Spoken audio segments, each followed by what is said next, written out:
Hello dear student, स्वागत है आपका अपने यूट्यूब चैनल हम सब कोचिंग में।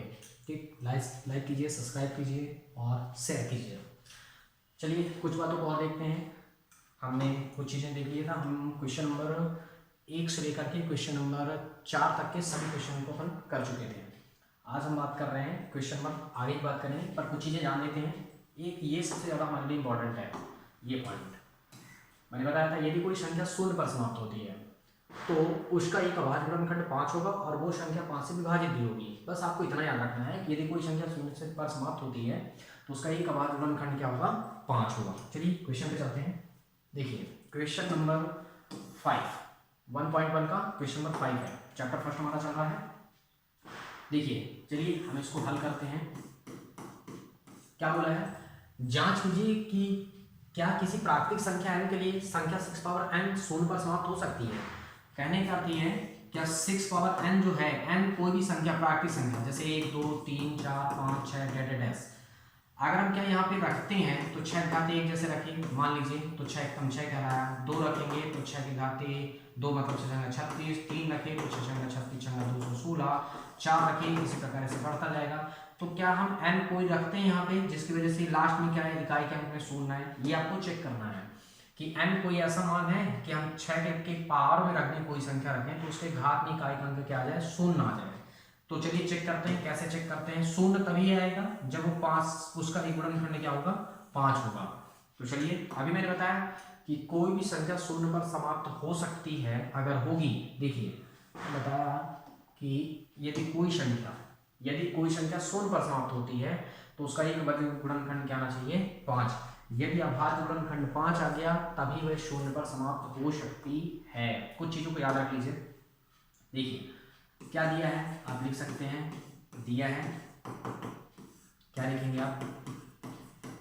संख्या कितना बेटा? 6 पावर n। आप इसको ऐसे लिखिए, 6 के घात में n। इसका गुणनखंड करिए आप तो टूट जाएगा, 2 और 3 पे 2 3 6, पावर में लिखिए आप n। क्या यहाँ पे एक गुणनखंड इसका, अगर हम 6 का, चूंकि ये 6 का गुणनखंड करके लिखा गया है, 3 गुना 6 3 एकम 3, तो क्या आप बताइए क्या यहाँ पे अभाज्य गुणनखंड 5 आएगा? इसको आप अलग अलग भी कर सकते हैं, है ना। चाहे अगर तो 2 की पावर कितना n और 3 की पावर कितना n, ये n लिखा हुआ है। क्या यहाँ पे एक अभाज्य गुणनखंड 5 है? नहीं है। तो आप क्या लिखेंगे? यदि कोई संख्या, स्टेटमेंट आपको लिखना पड़ेगा। क्या लिखेंगे आप? यदि कोई संख्या शून्य पर समाप्त होती है, शून्य पर समाप्त होती है तो उसका एक अभीष्ट गुणनखंड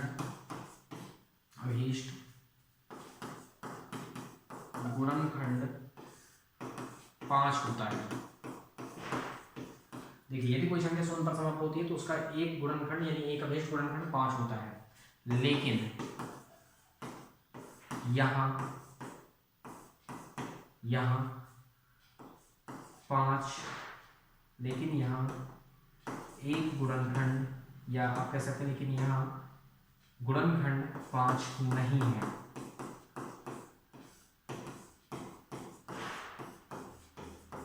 ठीक, लेकिन यहाँ गुणनखंड 5 नहीं है।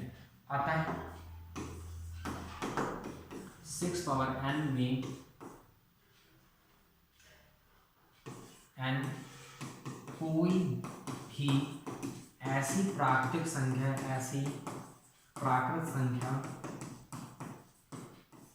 नहीं है जो शून्य पर समाप्त हो।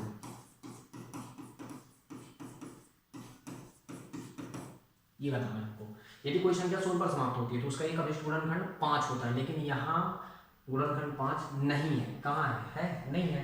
अतः 6 पावर n में n कोई भी ऐसी प्राकृतिक संख्या नहीं है, कोई भी ऐसी संख्या है ही नहीं जिसको हम 6 पावर n में, मतलब 6 के पावर में रख दें तो कहाँ 6 पावर n में रखने पर क्या आना चाहिए, शून्य पर समाप्त हो। तो ऐसी कोई संख्या नहीं है। बस ये छोटा सा आंसर मोस्ट इंपॉर्टेंट है बेटा, ध्यान रखना है आपको। मोस्ट इंपॉर्टेंट स्टार मतलब होता है बेटा मोस्ट इंपॉर्टेंट, एमपी बोर्ड के लिए मोस्ट इंपॉर्टेंट है ये। नेक्स्ट देखते हैं।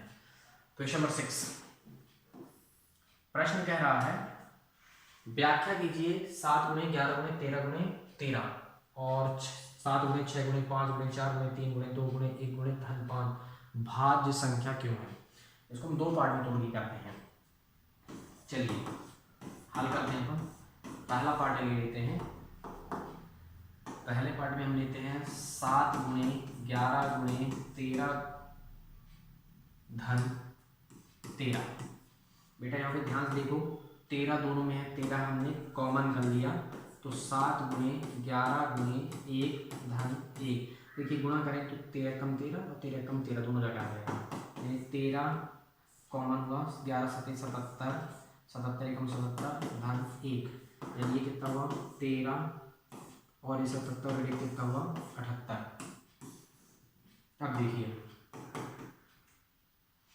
ये आपके पास क्या करना है 13, अच्छा गुणे, यहाँ पे कोई चीज़ नहीं मतलब गुणे क्या है 78 को क्या लिख सकते हैं 78 का गुणनखंड कर लीजिए, कितना हो जाएगा 2 3 6 2 9 18 13 3 39 13 कम 13। इस 78 को हमने गुणनखंड करके लिखा 2 गुणे 3 गुणे 13। अब 13 कितने हो गए 2 बार, 2 तो अकेला है 3 भी अकेला है, लेकिन 13 है डबल तो 13 का स्क्वायर। इसको मिटा देते हैं ये। अच्छा देखिए 2 3, 2 तो अभाज्य संख्या है जो खुद के अतिरिक्त किसी से विभाजित नहीं होती है, 3 भी अभाज्य संख्या है जो खुद के अतिरिक्त किसी से विभाजित नहीं होती है, 13 भी अभाज्य संख्या जो खुद के अतिरिक्त किसी से विभाजित नहीं होती है। इसका मतलब क्या हुआ, देखिए बोला गया ना कि भाज्य संख्या क्यों है, भाज्य संख्या इसलिए कि इसे हम अभाज्य गुणन संख्या के रूप में लिख सकते हैं। तो आप लास्ट में क्या लिखेंगे, आप लास्ट में लिखेंगे अतः संख्या, और वो संख्या कौन सी थी ये थी 7 गुणे 11 गुणे 13 धन 13 भाज्य संख्या है, भाज्य संख्या है। क्योंकि क्यों है, क्योंकि इसे अभाज्य संख्या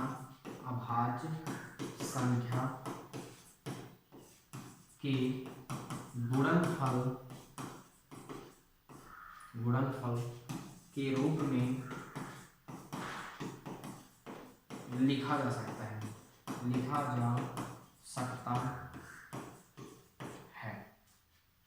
देखिए कोई भी संख्या भाज्य संख्या तब कहलाती है जब वो अभाज्य संख्या के गुणनफल के रूप में लिखा जा सके।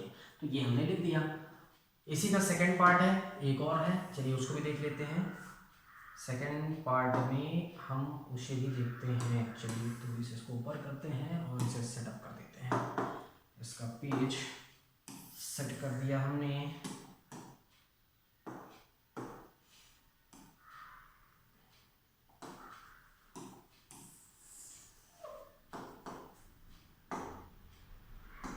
संख्या कौन सी सेकंड पार्ट में हम देते हैं 7 गुणे 6 गुणे 5 गुणे 4 गुणे 3 गुणे 2 गुणे 1 धन 5।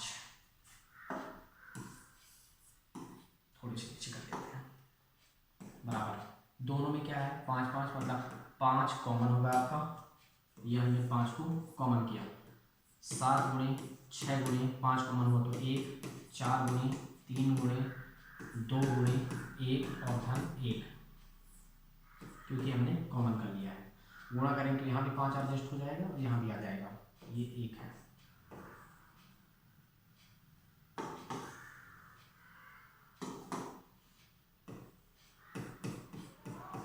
एक करिए 7 6 42 42 से कम 42 4 3 12 12 2 24 24 से कम 24 और धन का 1। अब हम करते हैं 42 गुणे 24। कैलकुलेटर को मैं यूज करता हूँ समय बचाने के लिए, आपको नहीं करना है, ये ध्यान रखिएगा, मैं आपको सिर्फ दिखा रहा हूँ। 42 गुणे 24 1008, 5 1008 और ये है धन का 1, यानी ये हुआ 5 और ये हुआ आपके पास 1000 जुड़ के 9, यानी ये कहलाया 5 गुणे 1009। और बेटा ये ध्यान रखना है कि 1009 अभाज्य संख्या है जिसको जो किसी से विभाजित नहीं होती है खुद के सिवा। तो आपको ये चीज़ क्या करना पड़ेगा, सेम लिखना पड़ेगा। ये सेम लिखेंगे आप बस थोड़ी सी एक जगह चेंजेस करना है आपको, और वो है ये इसे मैं थोड़ी सी और दूर से करता हूँ। क्या बताएंगे आप? संख्या 7 गुणे 6 गुणे 5 गुणे 4 गुणे 3 गुणे 2 गुणे 1 धन 5। मैं कहूँगा आप इसे ब्रैकेट में लिखते हैं। संख्या ये भाज्य संख्या नहीं, लेकिन तब भी कोई दिक्कत नहीं, संख्या ये कॉमा लगा दीजिए। भाज्य संख्या है क्योंकि इसे अभाज्य संख्या के गुणनफल के रूप में लिखा जा सकता है। ये था आपका 6 नंबर का क्वेश्चन। नेक्स्ट चलते हैं क्वेश्चन नंबर 7। पढ़िए। सबसे पहले प्रश्न को पढ़ना बहुत ज़्यादा जरूरी है, सबसे ज़्यादा प्रश्न को पढ़ना जरूरी है। देखिए प्रश्न क्या कह रहा है, किसी खेल के मैदान के चारों ओर एक वृत्ताकार पथ है, मतलब कुल मिला के वृत्ताकार, ऐसे वृत्ताकार पथ है। ये वृत्त क्या आकार का आपके पास का एक पथ है, रास्ता है। ठीक, अब प्रश्न क्या बोला गया है, ये वृत्ताकार पथ हुआ। इस मैदान का एक चक्कर लगाने में सोनिया को 18 मिनट लगते हैं। सोनिया एक चक्कर लगाती है तो सोनिया को कितने मिनट लगते हैं? सोनिया को लगते 18 मिनट। बात समझते जाइएगा। जबकि इसी मैदान का चक्कर लगाने में रवि को लगते हैं, रवि 12 मिनट में चक्कर पूरा कर लेता है। मान लीजिए वे दोनों एक साथ एक ही स्थान से चलना प्रारंभ करते हैं। दोनों यहाँ पे खड़े हैं, सोनिया और आर से रवि चलना प्रारंभ करते हैं, एक दिशा में चलते हैं। तो दोनों जब चलना प्रारंभ करें तो कितने समय बाद दोनों एक दूसरे की जगह पर मिलेंगे, प्रारंभिक जगह पर मिलेंगे। सवाल बहुत ही अच्छा है। कुछ नहीं, आपको HCF निकालना है। प्रश्न समझ में आया कि एक ही स्थान से चलना प्रारंभ किए तो पहले एक 18 मिनट में चक्कर पूर्ण करती है और एक करता है 12 मिनट में। अब दोनों एक साथ चले तो एक की स्पीड ज़्यादा होगी, एक की कम होगी, तो कितने समय बाद दोनों प्रारंभिक स्थान पर मिलेंगे। चलिए देखते हैं HCF की, सॉरी एलसीएम याद करना है। आप लिखेंगे क्या? हल क्या दिया है आप लिख सकते हैं, थोड़ी से दिया है सोनिया को एक चक्कर पूर्ण करने में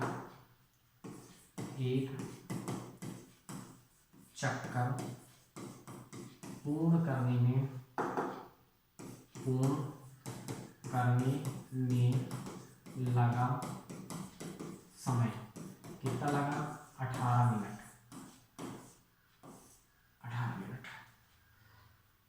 अच्छा, इसको मैं कॉपी कर लेता हूँ और इसको मैं कॉपी करने के पश्चात सोनिया को कर देता हूँ रवि।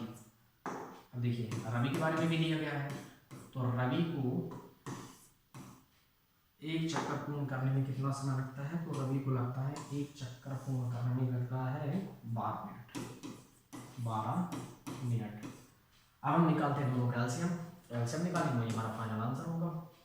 चलिए आप लिखते हैं, अब आप लिखेंगे 18 को आप लिखिए तो कितना होगा? 9 दूनी 18, 3 इकाई 9 और 3 एकम 3। आप लिखेंगे 18 को कैसे लिखेंगे? 2 गुणे 3 गुणे 3, यानी आपके पास होगा 18 बराबर कितना होगा? 2 गुणे 3 का स्क्वायर। उसके पश्चात आपके पास होगा 12, हम 12 भी करेंगे, कितना होगा? 6 दूनी 12, 3 दूनी 6 और 3 एकम 3।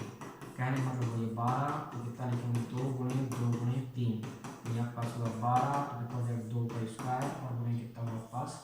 3, क्योंकि 2 बार है ये। सिर्फ आप यदि इसका एलसीएम निकालेंगे तो आपका वो फाइनल आंसर होगा। तो आप लिखेंगे अब एलसीएम किसका ज्ञात कर रहे हैं आप? 18, 12।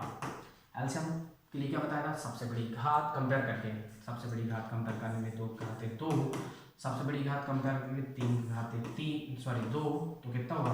2 घाते 2 मतलब 4, 3 घाते 2 मतलब 3 इकाई 9, 9 चौको 36 मतलब कितना?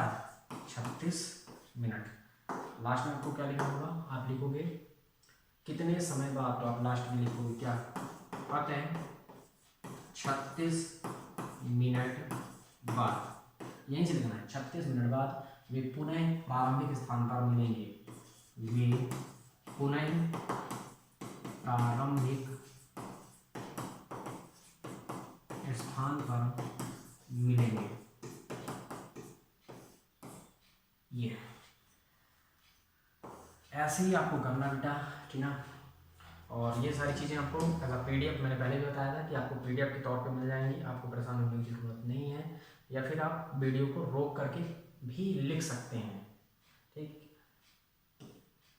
ये ठीक, थैंक यू डियर, आज के लिए बस इतना ही। और लाइक करिए, सब्सक्राइब करिए और बच्चों को शेयर करिए ताकि सभी बच्चों को लाभ मिल सके। Thank you.